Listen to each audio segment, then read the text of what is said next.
I've been so proud in my life to see people go, what do we need to do to thrive, not just survive in this market? And that is the key, and that's when the shift book really came into play. Now I want to show you something here. The key to a shift, and you guys know I'm not an artist, right?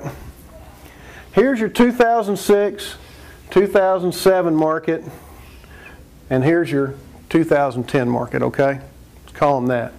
Well, here's what you're striving for. Okay? You had 20% of the market, let's say here. You had 35% of the market here, and you had 50% of the market here. If you did your job and shifted, the market shrank, but you didn't.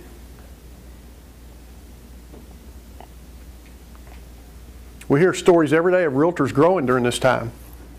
They grew because instead of running from the chaos, they ran into the burning building.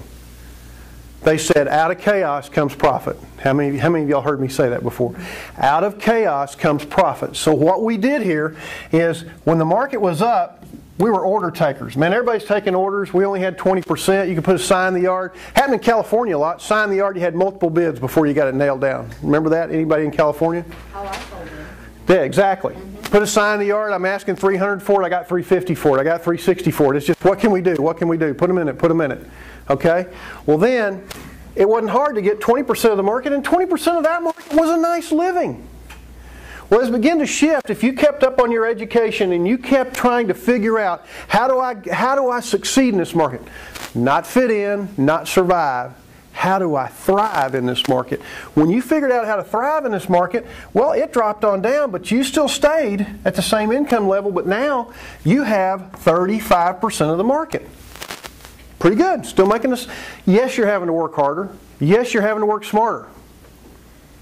Okay? But you're saying, you know what? You're telling all your friends, are like, oh, I can't wait till it comes back. You're saying, my business is fine.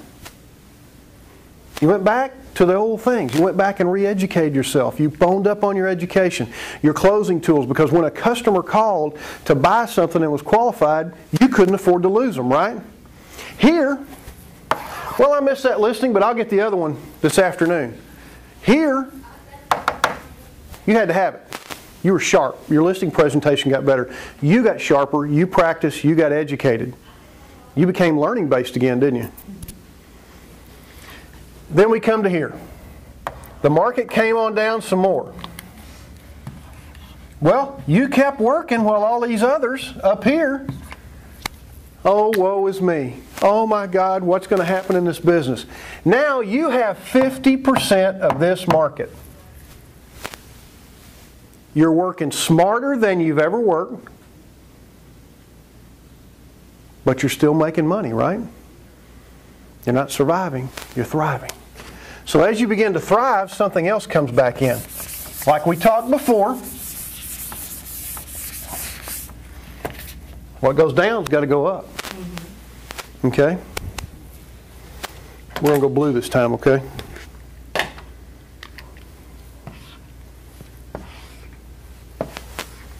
Well,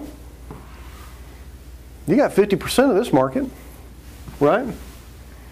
You've worked hard, you've stayed in touch with your customers, you've done 33 touch, you've kept marketing, you've time blocked, you've kept your signs out there, you've gone to the chamber meetings, you've done everything you can to stay in this market and keep your name and your business out front, haven't we?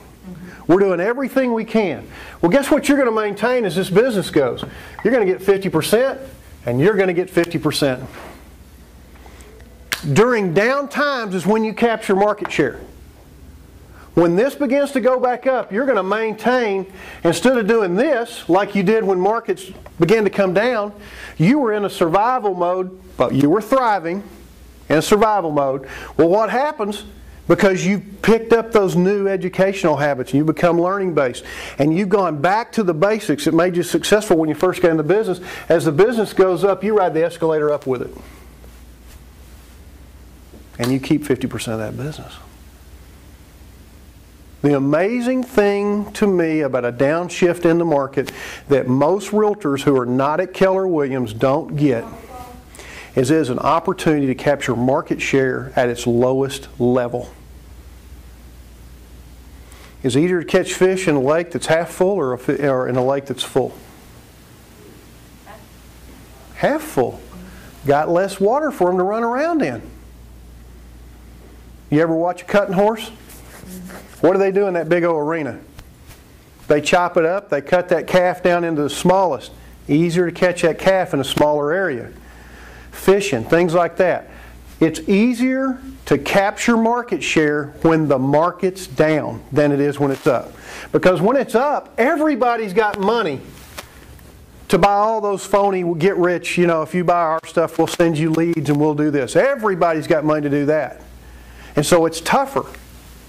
But when it's down is when you want to capture all the market share you want, because that's good market share, because you earned it how? You didn't buy it. You didn't have the money to buy it, did you? You earned it. And you earned it through being better prepared, better educated, all right, and just being a better business person, not a realtor. We're not talking about real estate. You are a better business person. Right? Why do we have restaurants opening all over us out here? Drive to Arlington and by the Parks Mall, there's restaurants closed everywhere, and we got them opening up out here like crazy. Because somebody knows that while everybody else is sitting back waiting for it to get better, they're going out and taking it and making it better. Mike's dad's trying to find places to open restaurants now. Because if he can make them thrive when times are hard, what happens when times get better?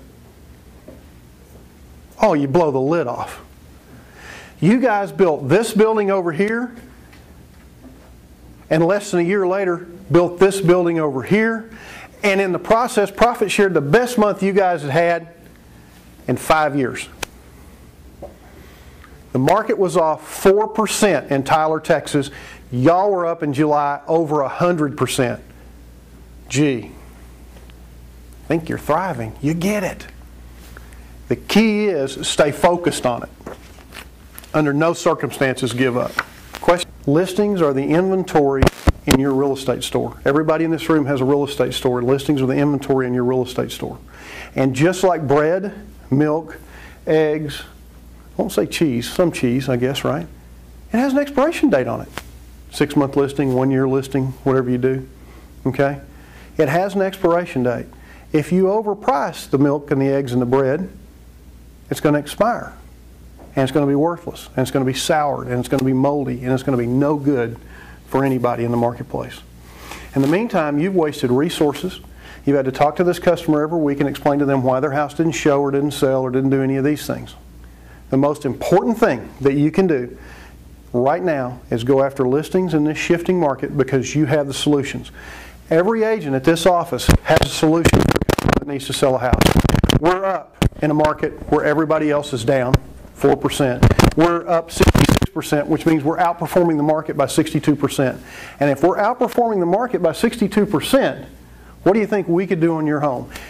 The reason we do that is because we price homes right, we sell them, we help you recognize your dream, get out of your problem, move on. Whatever it is you desire, our goal is to help you attain those things. That's the hardest thing for some realtors to understand. All right? They want to drive around. I call them Gucci realtors. They want to drive around in their BMW or their Cadillac, and they're like, yeah, this is the way I do things, this way, okay? The realtors that make the money in this time get their hands dirty, they stay involved with their customers, they stay in touch with their customers, and they relearn the habits they learned when they first got in the business. You first got in the business, remember how excited you were when somebody called just to look at a rental? Oh my God, they called on a rental. I'm going to make $250. Woo, I'm on board. At some point in your career, no, I don't mess with that. I'm too busy. Every customer is $1 million customer. You've heard me say this a bunch. Has the potential to either buy or refer to you in their lifetime $1 million worth of business. See, if you treat them all special, what's going to happen? You got $1 million worth of business. Well, $1 million worth of business translates to $30,000 in commission. How many of those do you need every year to make a nice living? Many as you can get. So in a shifting market, it's more important than ever to lead generate. Okay?